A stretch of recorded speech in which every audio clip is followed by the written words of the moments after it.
Hello, good evening. Welcome to ARS News Channel. Today top headlines. Mega డిఎస్సిపై చంద్రబాబు కీలక వ్యాఖ్యలు. మరో 10 రోజుల్లోనే నోటిఫికేషన్. మంత్రి నారా లోకేష్ సమక్షంలో సిస్కోతో ఒప్పందం. ఎంఓయూలు పూర్తి. ఏపీలో ఆస్తి పన్ను చెల్లింపుదారులకు భారీ శుభవార్త. ఆంధ్రప్రదేశ్ ప్రభుత్వం కీలక నిర్ణయం. తెలంగాణ కేబినెట్ విస్తరణలకు ముందడుగు. మంత్రులుగా ఆ నలుగురికి ఛాన్స్. ముహూర్తం ఖరారైంది. క్రికెట్ బెట్టింగ్ బారిన పడి అప్పులతో యువకుడు సూసైడ్. 25 మార్చి 2025న భారతీయ స్టాక్ మార్కెట్ వివరాలు. IPL 2025 DC versus LSG match మలుపు తిప్పింది అక్కడే. Mega DSC 2025 notification. మెగా డిఎస్సిపై సీఎం చంద్రబాబు కీలక ప్రకటన. మరో 10 రోజుల్లోనే నోటిఫికేషన్. ఎప్పుడెప్పుడాని ఎదురుచూస్తున్న రాష్ట్ర నిరుద్యోగులకు ముఖ్యమంత్రి చంద్రబాబు తీపి కబురు చెప్పారు. ఆంధ్రప్రదేశ్లో మొత్తం 16,347 ఉపాధ్యాయ పోస్టులు భర్తీకి సంబంధించిన మెగా డిఎస్సి నోటిఫికేషన్ మరో 10 రోజుల్లో విడుదల చేయనున్నట్లు తెలిపారు. నోటిఫికేషన్ అనంతరం వెనువెంటనే భర్తీ ప్రక్రియ చేపట్టి ఆంధ్రప్రదేశ్లో మొత్తం 16,347 ఉపాధ్యాయ పోస్టులు భర్తీకి సంబంధించిన మెగా డిఎస్సి నోటిఫికేషన్పై ముఖ్యమంత్రి చంద్రబాబు కీలక ప్రకటన చేశారు. ఏప్రిల్ మొదటి వారంలోనే మెగా డిఎస్సి నోటిఫికేషన్ ఇవ్వనున్నట్లు సీఎం చంద్రబాబు ప్రకటించారు. నోటిఫికేషన్ అనంతరం వెనువెంటనే భర్తీ ప్రక్రియ చేపట్టి పాఠశాలల ప్రారంభం నాటికి పోస్టింగ్లు ఇవ్వాలని అధికారులను ఆదేశించారు. మంగళవారం జిల్లా కలెక్టర్లతో నిర్వహించిన సమావేశంలో చంద్రబాబు ఈ మేరకు మాట్లాడుతూ, గత 5 ఏళ్లలో వైసీపీ పాలనకు విసిగెత్తిన ప్రజలు మాకు విస్తృత మద్దతు ఇచ్చారు. రాష్ట్రాన్ని పునర్నిర్మించే ప్రక్రియ చేపట్టామన్నారు. సంక్షేమం, అభివృద్ధి, సుపరిపాలన ప్రజలందరికీ అందాలని ఆ దిశగా చర్యలు చేపడుతున్నట్లు పేర్కొన్నారు. వచ్చే నెల మొదటి వారంలో మెగా డిఎస్సి నోటిఫికేషన్ ఇస్తామని ఈ సందర్భంగా సీఎం చంద్రబాబు తెలిపారు. జూన్లో పాఠశాలలు తెరిచేలోపు నియామకాలు పూర్తి కావాలని అధికారులను ఆదేశించారు. అలాగే మే నెలలో తల్లికి వందనం పథకం ప్రారంభించి 15 రూపాయలు చొప్పున కుటుంబంలో ఎంతమంది పిల్లలుంటే అంతమందికి ఇస్తామని స్పష్టం చేశారు. పాఠశాలలు తెరిచేలోగా ఈ పథకం కింద ఆర్థిక సాయం అందిస్తామని తెలిపారు. స్వర్ణాంధ్ర 2047 విజన్కు 10 సూత్రాల ఆధారంగా పనిచేయాలని రాష్ట్రం, జిల్లా, నియోజకవర్గం, మండలం, గ్రామ సచివాలయ పరిధి వరకు ప్రణాళికలు చేరాల్సిందేనని అధికారులకు సూచించారు. జీఎస్డీపీ, జీవీఎలతో పాటు తలసరి ఆదాయం కూడా గణనీయంగా పెంచాలని అన్నారు. వచ్చే ఏడాదికి 15% జీఎస్డీపీ సాధించేలా కలెక్టర్లు కృషి చేయాలని, అందుకు వ్యవసాయం, పరిశ్రమలు, ఫుడ్ ప్రాసెసింగ్ తదితర అంశాలపై ప్రత్యేక దృష్టి సారించాలని కలెక్టర్లను సీఎం చంద్రబాబు ఆదేశించారు. కాగా ఇప్పటికే కూటమి సర్కార్ డిఎస్సి సిలబస్ విడుదల చేయగా వచ్చే నెలలోనే 16,347 ఉపాధ్యాయ పోస్టుల భర్తీకి ప్రకటన విడుదల చేయనున్నారు. డిఎస్సి నోటిఫికేషన్ను ఎలాంటి చిక్కులు, అడ్డంకులు ఉండకుండా జారీ చేసేందుకు భవిష్యత్తులో న్యాయపరమైన చిక్కులు తలెత్తకుండా విద్యాశాఖ అధికారులు అన్ని ఏర్పాట్లు చేస్తున్నారు. మొత్తం 16,371 టీచర్ పోస్టుల్లో 6,371 సెకండరీ గ్రేడ్ టీచర్ పోస్టులు, 7,725 స్కూల్ అసిస్టెంట్ పోస్టులు, 1,781 ట్రైన్డ్ గ్రాడ్యుయేట్ పోస్టులు, 286 పోస్టు గ్రాడ్యుయేట్ టీచర్ పోస్టులు, 52 ప్రిన్సిపల్ పోస్టులు, 132 పీఈటీ టీచర్ పోస్టులు భర్తీ చేయనున్నారు. AB news. మంత్రి నారా లోకేష్ సమక్షంలో సిస్కోతో ఒప్పందం. రాష్ట్రంలోని వివిధ విద్యాసంస్థల్లో ఉన్నత విద్య, వృత్తి విద్య అభ్యసిస్తున్న విద్యార్థుల్లో ఐటీ, అడ్వాన్స్డ్ టెక్నాలజీ నైపుణ్యాలను పెంపొందించేందుకు ప్రఖ్యాత ఐటీ సంస్థ Cisco, AP skill development corporation మధ్య ఒప్పందం కుదిరింది. మంత్రి నారా లోకేష్ సమక్షంలో ఎంఓయు జరిగింది. ఐటీ ఇట్ అడ్వాన్స్డ్ కోర్సుల్లో అడ్వాన్స్ కోర్సెస్ నైపుణ్యాభివృద్ధి కోసం ఏపీ ప్రభుత్వం ఎపిగోట్ సిస్కోతో ఒప్పందం అగ్రిమెంట్ కుదుర్చుకుంది. మంత్రి నారా లోకేష్ సమక్షంలో ఎంఓయు జరిగింది. ఐటీ ఇట్ అడ్వాన్స్డ్ కోర్సుల్లో అడ్వాన్స్ కోర్సెస్ నైపుణ్యాభివృద్ధి కోసం ఏపీ ప్రభుత్వం ఎపిగోట్ సిస్కోతో ఒప్పందం అగ్రిమెంట్ కుదుర్చుకుంది. ఈ మేరకు ఐటీ విద్యాశాఖల మంత్రి నారా లోకేష్, మినిస్టర్ నారా లోకేష్ సమక్షంలో సిస్కో ఏపీఎస్ఎస్డిసి ఎంఓయు జరిగింది. ఈ ఒప్పందం ద్వారా 50,000 మంది యువతకు డిజిటల్, ఐటీ నైపుణ్యాభివృద్ధిలో శిక్షణ ఇస్తారు.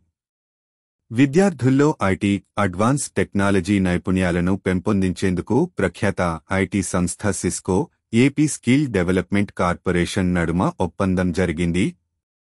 రాష్ట్ర విద్యా, ఐటీ, ఎలక్ట్రానిక్ శాఖల మంత్రి నారా లోకేష్ సమక్షంలో ఉండవల్లి నివాసంలో ఇరుపక్షాల ప్రతినిధులు ఎంఓయుపై సంతకాలు చేశారు. ఈ ఒప్పందం ప్రకారం సిస్కో విద్యార్థుల్లో డిజిటల్ నైపుణ్యాలను విస్తరించడానికి నెట్వర్కింగ్, సైబర్ సెక్యూరిటీ, వంటి రంగాలలో అత్యాధునిక కంటెంట్ను అందిస్తోంది. అధికారుల్లోనూ డిజిటల్ నైపుణ్యాలను పెంపొందించనుంది. ఆంధ్రప్రదేశ్ అంతటా విద్యార్థులకు వర్చువల్ ఇంటర్న్షిప్ ప్రోగ్రాంలను అందిస్తుంది. ఏ కోర్సుల్లో శిక్షణ అందించాలో ఉన్నత విద్యాశాఖ నుంచి ప్రాధాన్యతల ఆధారంగా కోర్సుల జాబితాను ఖరారు చేస్తారు. అధికారుల్లోనూ డిజిటల్ నైపుణ్యాలను పెంపొందించనుంది. ఆంధ్రప్రదేశ్ అంతటా విద్యార్థులకు వర్చువల్ ఇంటర్న్షిప్ ప్రోగ్రాంలను అందిస్తుంది. ఉన్నత విద్యాసంస్థల్లో విద్యనభ్యసించే విద్యార్థులలో నైపుణ్యాభివృద్ధి, వృత్తి విద్యను ప్రోత్సహించడమే ఈ ఒప్పందం ముఖ్యోద్దేశం. నైపుణ్యం కలిగిన మానవ వనరుల కోసం పెరుగుతున్న డిమాండ్కు అనుగుణంగా నైపుణ్యాల అంతరాన్ని తగ్గించడం, ఉపాధిని పెంపొందించడమే ఈ సహకారం లక్ష్యం. ఉన్నత విద్యను అభ్యసించే విద్యార్థుల్లో డిజిటల్ నైపుణ్య సామర్థ్యాన్ని పెంపొందించేలా సిస్కో వర్చువల్ విధానంలో పోర్టల్ ద్వారా స్వీయమభ్యసన, బోధకుల నేతృత్వంలో ఇండస్ట్రీ ఎక్స్పోజర్, ప్రాక్టికల్ ఎక్స్పీరియన్స్ కోర్సుల్లో శిక్షణ ఇస్తుంది. విద్యార్థులకు ఆయా సంస్థల డిమాండ్ ఆధారిత కోర్సుల్లో శిక్షణా కార్యక్రమాలను డిజైన్ చేస్తారు. మారుతున్న సాంకేతికలకు అనుగుణంగా ముందస్తు అవసరాలకు సరిపడా సైబర్ సెక్యూరిటీ, డిజిటల్ నైపుణ్యాలను అభివృద్ధి చేయాలన్న ఏపీ ప్రభుత్వ లక్ష్యానికి అనుగుణంగా ఈ శిక్షణ కార్యక్రమాలు ఉంటాయి. వివిధ ప్రభుత్వ విభాగాల్లో అవసరాలకు అనుగుణంగా learner participation, competitions, faculty training, works shops నిర్వహణ వంటివి ఏపీఎస్ఎస్డిసి చేపడుతుంది. ఆయా కోర్సుల్లో విజయవంతంగా శిక్షణ పూర్తి చేసిన విద్యార్థులు, ఉద్యోగులకు సిస్కో సర్టిఫికెట్లను జారీ చేస్తుంది. ఏపీఎస్ఎస్డిసి ద్వారా విద్యార్థులకు వర్చువల్ ఇంటర్న్షిప్ ప్రోగ్రాంలను అందిస్తారు. అధునాతన టెక్నాలజీలో యువత, విద్యార్థులకు మద్దతునిచ్చే find yourself in the future FYF వంటి ప్రోగ్రాంలను సిస్కో CSR నిధుల ద్వారా అందిస్తుంది. ఏపీలో ఆస్తి పన్ను చెల్లింపుదారులకు భారీ శుభవార్త, ప్రభుత్వం కీలక నిర్ణయం. ఆస్తి పన్ను బకాయిల వసూలు కోసం ఏపీ ప్రభుత్వం కీలక నిర్ణయం తీసుకుంది. ఏపీలో ఆస్తి పన్ను బకాయిలు పెరిగిపోయిన నేపథ్యంలో వసూలు కోసం కీలక నిర్ణయం తీసుకుంది. అందులో భాగంగా ఆస్తి పన్ను చెల్లింపుదారులకు ఏపీ మున్సిపల్ శాఖ బంపర్ ఆఫర్ ప్రకటించింది. ఆస్తి పన్నుపై వడ్డీలో 50% రాయితీ ఇస్తూ ఏపీ ప్రభుత్వం నిర్ణయం తీసుకుంది. ఈ నెలాఖరు వరకు ఆస్తి పన్నుపై వడ్డీలో 50% రాయితీ అందించనున్నారు. ఈ మేరకు ఏపీ మున్సిపల్ శాఖ ఉత్తర్వులు జారీ చేసింది. ఆంధ్రప్రదేశ్ ప్రభుత్వం మరో కీలక నిర్ణయం తీసుకుంది. ఆస్తి పన్ను బకాయిలు పెరిగిపోయిన నేపథ్యంలో బకాయిల వసూలు కోసం ఏపీ మున్సిపల్ శాఖ కీలక నిర్ణయం తీసుకుంది. ఆస్తి పన్నుపై వడ్డీలో రాయితీ ప్రకటిస్తూ మున్సిపల్ శాఖ నిర్ణయం తీసుకుంది. పెండింగ్ ఉన్న వడ్డీ బకాయిల్లో 50% రాయితీ ఇచ్చింది. ఈ మేరకు ఏపీ మున్సిపల్ శాఖ నుంచి జీవో జారీ అయ్యింది. పేరుకుపోయిన ఆస్తి పన్ను బకాయిలను వసూలు చేయడంతో పాటుగా ప్రజల నుంచి వచ్చిన విజ్ఞప్తులను పరిశీలనలోకి తీసుకుని ఆంధ్రప్రదేశ్ ప్రభుత్వం ఈ నిర్ణయం తీసుకుంది. ఆస్తి పన్ను చెల్లించేవారికి వడ్డీలో 50% రాయితీ ఈ నెలాఖరు వరకు అమల్లో ఉండనుంది. మరోవైపు మల్టీప్లెక్స్లు, మాళ్లలో వాహన పార్కింగ్ ఫీజులను ఆంధ్రప్రదేశ్ ప్రభుత్వం క్రమబద్ధీకరించింది. మల్టీప్లెక్స్లు, మాళ్ల యజమానులు ఇష్టానుసారం పార్కింగ్ ఫీజులు వసూలు చేయకుండా చర్యలు తీసుకుంది. ఈ క్రమంలోనే ఎప్పుడు, ఎంత పార్కింగ్ ఫీజులు వసూలు చేయాలో పేర్కొంటూ ఏపీ పురపాలక, పట్టణాభివృద్ధి శాఖ ఉత్తర్వులు జారీ చేసింది. ఏప్రిల్ నెల 1 నుంచి కొత్త నిబంధనలు అమలులోకి రానున్నాయి. మరోవైపు తాజా నిర్ణయం ప్రకారం మొదటి 30 నిమిషాల వరకు పార్కింగ్ ఫీజు పూర్తిగా ఉచితంగా ఉండనుంది. అలాగే మల్టీప్లెక్సులు, మాళ్లలో షాపింగ్ చేసేవారికి 30 నిమిషాల నుంచి గంట వరకు పార్కింగ్ ఫీజు ఉండదు. ఇలాంటి వారు వస్తువు కొన్నట్లుగా బిల్లులు చూపిస్తే పార్కింగ్ ఫీజు వర్తించదు. బిల్లులు చూపకపోతే అలాంటి వారి నుంచి పార్కింగ్ ఫీజులు వసూలు చేయవచ్చని ఏపీ మున్సిపల్ శాఖ ఉత్తర్వుల్లో పేర్కొంది. గంటకు పైగా పార్కింగ్ చేస్తే, అలాంటివారు సినిమా టికెట్, ఇతరత్రా బిల్లులు చూపితే పార్కింగ్ ఫ్రీ. టికెట్లు, బిల్లులు చూపకపోతే మాత్రం పార్కింగ్ డబ్బులు వసూలు చేస్తారు. అయితే ఎంత ఫీజు వసూలు చేయాలన్న దానిపై అధికారులు స్పష్టత ఇవ్వలేదు.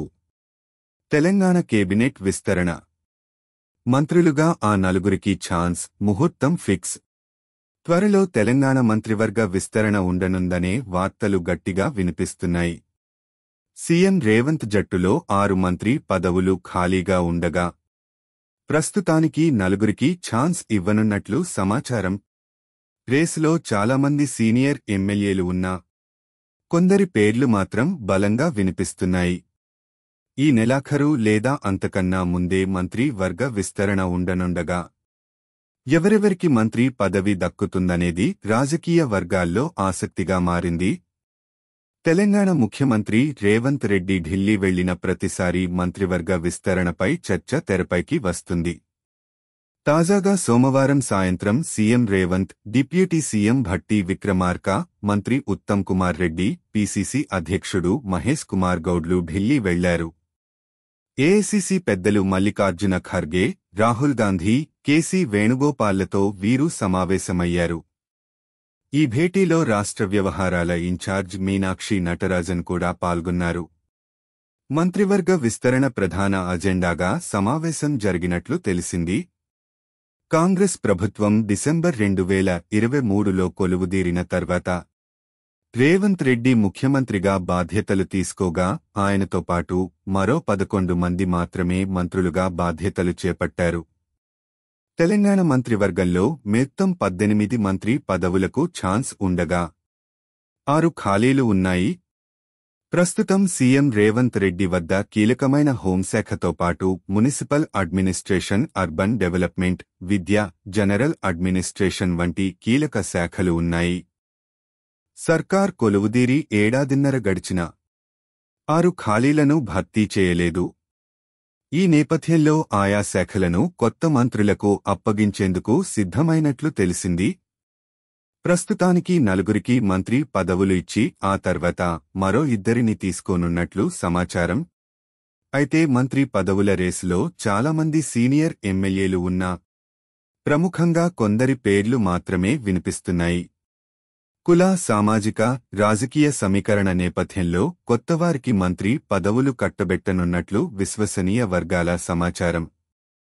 తెలంగాణ బలమైన ముదిరాజ్ సామాజిక వర్గం నుంచి మక్తల్ ఎమ్మెల్యే శ్రీహరి ముదిరాజ్కు అవకాశం కల్పించనున్నట్లు తెలిసింది. ఆయన్ను మంత్రివర్గంలోకి తీసుకుంటామని పార్లమెంట్ ఎన్నికల ప్రచారంలో సీఎం రేవంత్ రెడ్డి హామీ ఇచ్చారు. ఈ నేపథ్యంలో ఆయనకు బెర్త్ కన్ఫర్మ్ అయినట్లు తెలిసింది. ఇక మునుగోడు ఎమ్మెల్యే కోమటిరెడ్డి రాజగోపాల్రెడ్డికి కూడా మంత్రివర్గంలో చోటు కల్పించనున్నట్లు తెలిసింది. అసెంబ్లీ ఎన్నికలకు ముందు ఆయన బీజేపీలో ఉండగా మంత్రివర్గ హామీతోనే పార్టీలో చేరినట్లు తెలిసింది. ప్రస్తుతం ఆయన సోదరుడు వెంకట్రెడ్డి మంత్రివర్గంలో ఉన్న విషయం తెలిసిందే. Chennur MLA G. వివేక్ను సైతం మంత్రివర్గంలోకి తీసుకోనున్నట్లు తెలిసింది. ఆయన కూడా మంత్రి పదవి ఆఫర్తోనే బీజేపీ నుంచి కాంగ్రెస్ గూటికి చేరినట్లు తెలిసింది. ఆ హామీ మేరకు ఆయనకు పదవి పక్కా అనే టాక్ వినిపిస్తోంది. ప్రస్తుతం ఉమ్మడి నిజామాబాద్ జిల్లా నుంచి ఒక్కరికి కూడా మంత్రివర్గంలో స్థానం కల్పించలేదు. దీంతో జిల్లాకు చెందిన మాజీ మంత్రి బోధన్ ఎమ్మెల్యే పి. సుదర్శన్ రెడ్డిని మంత్రివర్గంలోకి తీసుకోవాలని భావిస్తున్నారట. ఈ మేరకు సీఎం అధిష్టానం వద్ద ఆయన పేరును ప్రతిపాదించినట్లు తెలిసింది. కాగా ఏఐసీసీ పెద్దలతో భేటీ అనంతరం పీసీసీ అధ్యక్షుడు మహేష్ కుమార్ గౌడ్ మీడియాతో మాట్లాడారు. మంత్రివర్గం విస్తరణపై చర్చ జరిగిందని, త్వరలోనే భర్తీ ఉంటుందన్నారు. ఉగాది లేదా అంతకన్నా ముందే పదవుల భర్తీకి ఛాన్స్ ఉన్నట్లు ఆయన ఇండైరెక్ట్గా హింట్ ఇచ్చారు. క్రికెట్ బెట్టింగుల బారిన పడి అప్పులతో యువకుడు కఠిన నిర్ణయం. క్రికెట్ బెట్టింగ్లో డబ్బులు పోగొట్టుకుని మరో యువకుడు బలవన్మరణానికి పాల్పడ్డాడు. ఈ విషాదకర ఘటన హైదరాబాద్ పరిధిలోని మేడ్చల్ జిల్లా గౌడవెల్లి గ్రామంలో చోటు చేసుకుంది. ఆ గ్రామానికి చెందిన 24 ఏళ్ల సోమేశ్ ఇంటికి సమీపంలోని రైలు పట్టాలపై పడుకుని ఆత్మహత్య చేసుకున్నాడు. మంగళవారం తెల్లవారుజామున 4 గంటల సమయంలో ఈ ఘటన జరిగింది. బెట్టింగ్ భూతానికి తమ బిడ్డ బలైపోయాడని సోమేశ్ తల్లిదండ్రులు ఆవేదన వ్యక్తం చేశారు. లక్షల్లో సోమేశ్ క్రికెట్ బెట్టింగ్ పెట్టాడని వాపోయారు. కొద్ది రోజులుగా జరిగిన మ్యాచ్లలో వరుసగా ఓడిపోవడంతో 2 లక్షల రూపాయలు కోల్పోయినట్టు తెలిసింది. అప్పులు పెరగడంతో మనస్తాపానికి గురైన అతను కుటుంబ సభ్యులకు చెప్పకుండా గౌడవెల్లి వద్ద రైలు కింద పడి ఆత్మహత్య చేసుకున్నాడు. సోదరి వివాహం కోసం దాచిపెట్టిన సొమ్మును బెట్టింగుల్లో పెట్టినట్టు సమాచారం. 25/2025న భారతీయ స్టాక్ మార్కెట్పై తాజా వార్తల. నిఫ్టీ 50.10.30 పాయింట్లు పెరుగుదల. సెన్సెక్స్ 32.81 పాయింట్లు పెరుగుదల. నిఫ్టీ ఐటీ 489.85 పాయింట్లు పెరుగుదల. లాభపడిన స్టాక్స్ విప్రో లిమిటెడ్ రూపాయలు 271.15 పెరుగుదల. కోటక్ మహీంద్రా బ్యాంక్ లిమిటెడ్ రూపాయలు 2187.05 పెరుగుదల. హిందుస్థాన్ యూనిలివర్ లిమిటెడ్ రూపాయలు 2265.10 పెరుగుదల.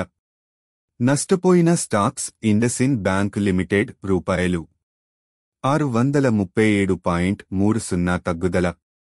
మహీంద్రా అండ్ మహీంద్రా లిమిటెడ్ రూపాయలు 2736.80 తగ్గుదల. రిలయన్స్ ఇండస్ట్రీస్ లిమిటెడ్ రూపాయలు 1285.40 తగ్గుదల. బ్యాంకింగ్ రంగం. రిజర్వ్ బ్యాంక్ ఆఫ్ ఇండియా ప్రాధాన్యతా రంగాల రుణ మార్గదర్శకాలను సవరించడంతో బ్యాంకింగ్ స్టాక్స్పై దృష్టి కేంద్రీకృతమైంది. పవర్ గ్రిడ్ రూపాయలు 44 కోట్లకు 3 ప్రాజెక్ట్ ఎస్పీవీలను కొనుగోలు చేసిన తరువాత పవర్ గ్రిడ్ షేర్లు దృష్టిని ఆకర్షిస్తున్నాయి. డీసీ వర్సెస్ ఎల్ఎస్జీ మ్యాచ్ మలుపు తిరిగింది ఇక్కడే. Vipraj game changer. IPL debut మ్యాచ్లో అదరగొట్టిన విప్రాజ్. లక్నోపై ఢిల్లీ థ్రిల్లింగ్ విక్టరీలో విప్రాజ్ పాత్ర కీలకం. 15 బంతుల్లో 39 పరుగులతో మ్యాచ్ను మలుపు తిప్పిన విప్రాజ్. ఉత్తరప్రదేశ్కు చెందిన విప్రాజ్ ఐపీఎల్లో అడుగుపెట్టిన తొలి మ్యాచ్లోనే తన పేరును అందరికీ వినిపించేలా చేశాడు. లక్నో సూపర్ జెయింట్స్తో జరిగిన మ్యాచ్లో 15 బంతుల్లో 39 పరుగులు చేసి మ్యాచ్ విజయంలో కీలకంగా మారాడు. 6 వికెట్లు పడిన తర్వాత క్రీజులోకి వచ్చిన విప్రాజ్ వరుస బౌండరీలతో ఢిల్లీకి ఆశలు కల్పించాడు. అశుతోష్ ఆ ఆశల్ని నెరవేర్చాడు. విప్రాజ్ నిగమ్ను ఐపీఎల్ మెగా వేలంలో ఢిల్లీ క్యాపిటల్స్ ఫ్రాంచైజీ 50 లక్షలకు సొంతం చేసుకుంది. ఢిల్లీ క్యాపిటల్స్ థ్రిల్లింగ్ విక్టరీతో ఐపీఎల్ 2025కి శుభారంభం పలికింది. Lucknow super giants, Delhi Capitals మధ్య వైజాగ్లో జరిగిన మ్యాచ్ ఉత్కంఠ రేపింది. ఆఖరి ఓవర్ వరకు సాగిన ఈ మ్యాచ్లో ఢిల్లీ క్యాపిటల్స్ కేవలం 1 వికెట్ తేడాతో విజయం సాధించింది. చివరి వరకు నిలబడిన అశుతోష్ శర్మ ఢిల్లీకి కనిపించే హీరో అయితే విప్రాజ్ నిగమ్ కనపడని మరో హీరో. లక్నో సూపర్ జెయింట్స్ ఇచ్చిన 210 పరుగుల భారీ టార్గెట్తో ఇన్నింగ్స్ను ఆరంభించిన ఢిల్లీ ఆరంభంలోనే వికెట్లు కోల్పోయింది. మొదటి 2 ఓవర్లలోనే 3 వికెట్లు కోల్పోయింది. ఓపెనర్ జాక్ ఫ్రేజర్ మెగ్గర్క్ 1 పరుగు, అభిషేక్ పోరెల్ డకౌట్ అవ్వగా సమీర్ రిజ్వీ 4 పరుగులు చేసి పెవిలియన్ బాటపట్టారు. దాంతో 7 పరుగులకే 3 వికెట్లు కోల్పోయింది. Captain Axar Patel, Faf du Plessis score బోర్డును పరుగులు పెట్టించిన వరుస ఓవర్లలో పెవిలియన్ బాటపట్టారు.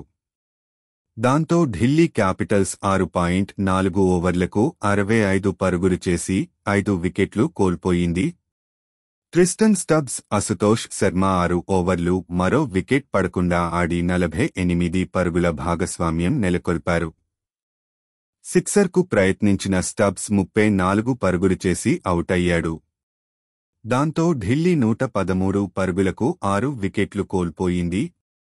ఆల్మోస్ట్ ఢిల్లీ ఓటమి ఖాయం అనుకున్నప్పుడు క్రీజులోకి వచ్చిన విప్రాజ్ నిగమ్ బౌండరీల మోత మోగించాడు. అశుతోష్కి అండగా ఉంటూ హిట్టింగ్ చేశాడు. కేవలం 15 బంతులే ఎదుర్కొన్న విప్రాజ్ 5 ఫోర్లు, 2 సిక్సర్లతో 39 పరుగులు చేసిన విప్రాజ్ కీపర్ వెనుకగా బౌండరీకి ప్రయత్నించి క్యాచ్ రూపంలో అవుటయ్యా.